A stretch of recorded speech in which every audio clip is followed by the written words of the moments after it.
was growing up and I first heard of the Holocaust, I thought, where were the good people in Germany when the Nazis first started? I always wondered about that. I never thought I would face that in America.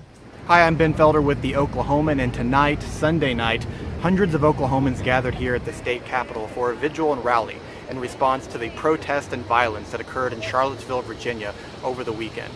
I spoke with several Oklahomans who said they were motivated to come here tonight out of anger, frustration, and sadness for what had occurred.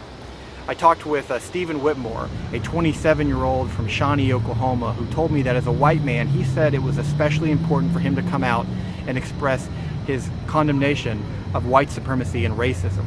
He said not doing so would actually be supporting those white nationalists who took to the streets in Charlottesville. Really, everything that happened in Charlottesville yesterday is just kind of an example of something that's going on underneath the surface all over our country.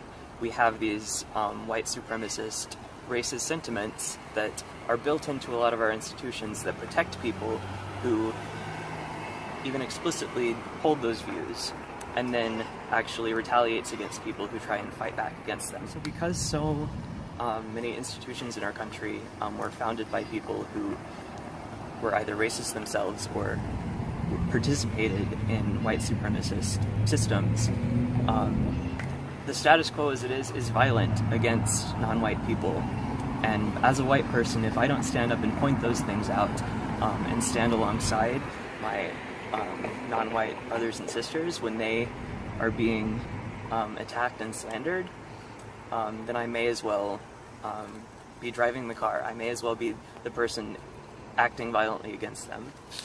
Linda Bell from Sapulpa came tonight with her daughter. She said she wanted to show her that there were Oklahomans who were willing to speak out against racism. We came out because I am completely outraged, more so than when Trump even got into office.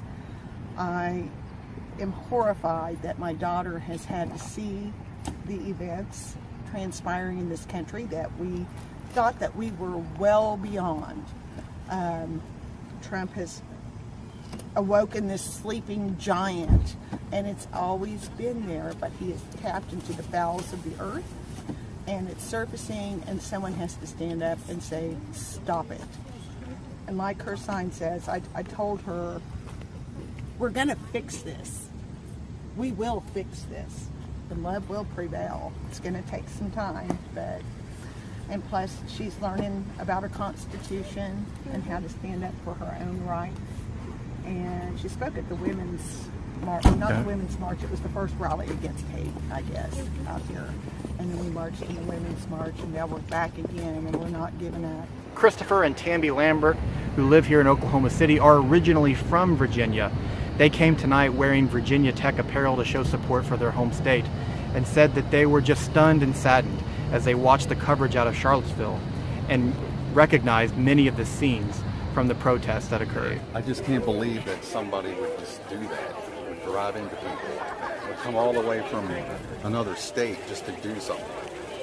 It's stupid. I don't think we realized how organized it was. So like when I first got a text from a friend of mine who used to live there in Richmond, I didn't realize it was so big, the rally had gotten so big, and then that's when I read about the stuff on the lawn at UVA, and then I couldn't stop watching. Hundreds gathered for tonight's rally, which was peaceful but passionate. Many people called out political leaders, especially President Donald Trump, for not speaking out more forcefully against what had occurred in Charlottesville.